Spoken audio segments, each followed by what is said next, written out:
there. I'm going to create an interesting few videos here that hopefully you'll find helpful. It's on the topic of like trying to break out of diet confusion hell. I know that there's so much stuff coming at us, and you can just be completely paralyzed by like all this information that's coming at us on these all these different diet gurus, and they say for the most part like the opposite stuff. And it's just so confusing that we just become like paralyzed by it. One person, promotes low fat. Another person promotes the low carb. Carbs are like the devil, and to another person, fat is the devil. So it's like let's look at that a little bit and see if I can hopefully help you guys break out of that with trying to break away from some of the myths that are out there. And in the end, just trying to lay out a simple plan that definitely works. It's been proven to work, for I was going to say decades, but the reality is for thousands and thousands of years is the truth. So let's look at some of these things. So I'm going to start off first with this idea. Most of these diets, these philosophies that these gurus come up with are based on so many flawed premises, these myths that are out there. So I'm going to, for example, I was looking at a lot of low carb stuff the other day and just seeing so many myths that they were spreading, so much misinformation that some of these diet gurus were spreading. And one of them is that the low carb gurus say that the reason why they believe in low fat is that, we've tried as a nation to do the low fat, high carb thing, okay? And it was a colossal failure. High carb, low fat was a failure. It doesn't work. We tried it. We're only fatter as a nation. So we got to realize that carbs are the enemy, okay? Almost all the low carb gurus will say some form of that. Let's look at that. Is that really true? Is that really true that we really truly tried a low-fat, high-carb diet, stuck to it correctly, understood the foundation of what that means, and applied that day-to-day, month-to-month, year-to-year? The answer, hell no! We didn't even come close to doing anything like that. Let's go into that a little bit, okay? What happened with the low-fat, high-carb thing is, here is how it kicked into gear in this country.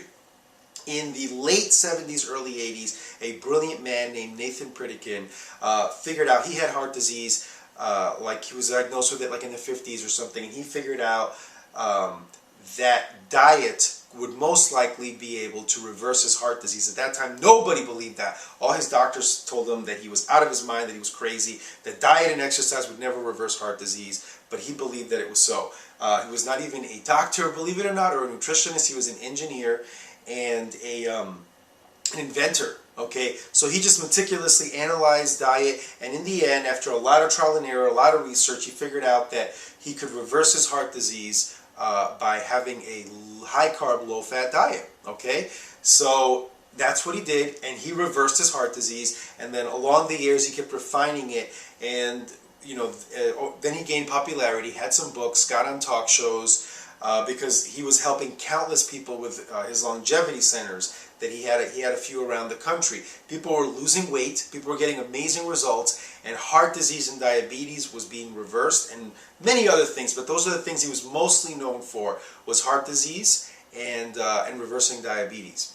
Okay, type 2 diabetes, that is, and the weight loss. So it was working great, people were getting results. Now a craze started, and then the food manufacturers wanted to jump on board with that. And then that's when quality control, it started to become a quality control problem. Then everybody started jumping on board on low fat, okay? But what kind of low fat were people eating? They were eating white processed stuff, saying it was low fat, because that is technically low fat. They were having, a lollipop is low fat. White crackers, stuff made with dough, white bread, all that is low fat, okay? And there were all these products that were being pumped out that were full of sugar and white processed, carbs, and just horrible things. And they were not following what the proper guidelines were. The proper guidelines of the way Pritikin designed the diet was around somewhere in the vicinity of about 80-10-10 is about what it came out to. About 80% carbohydrates, about 10-12% protein, and about 10% fat. Okay, give or take on all those. And that's not what people were doing. Not even close. Okay, the masses were just doing some sloppy kind of low-fat version of that. So, and then.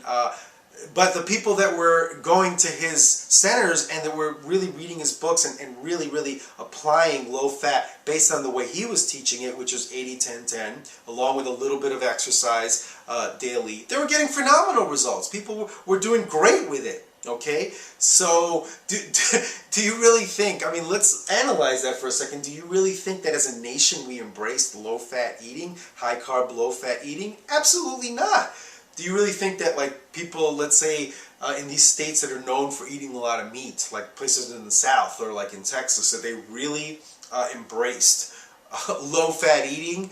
No, no way. People at best may have shaved off a little bit of the fat, maybe started to take off a little bit of butter off their toast, and maybe like fry stuff a little less, or maybe remove a little, a little strip of cheese off their food. I mean, it was like almost nothing. It was almost insignificant. They weren't following that kind of 80-10-10 guideline. Okay, and for example, if that didn't work, if it was such a colossal failure, and we have so much evidence of that, we can just look at like Asian countries, and we know that they're some of the leanest societies in the world. Okay, how many countless multi-millions of Asians are not thin? Look at the Japanese and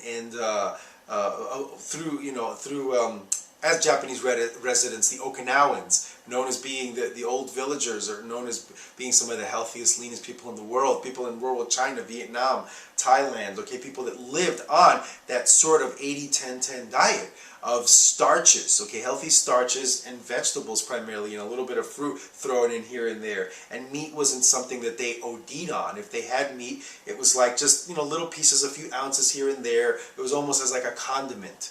Okay, so that people that follow those guidelines get amazing results. Okay, so we're gonna move on to part 2 of this video then, and I hope so far this has been helpful for you. Okay, thanks for watching.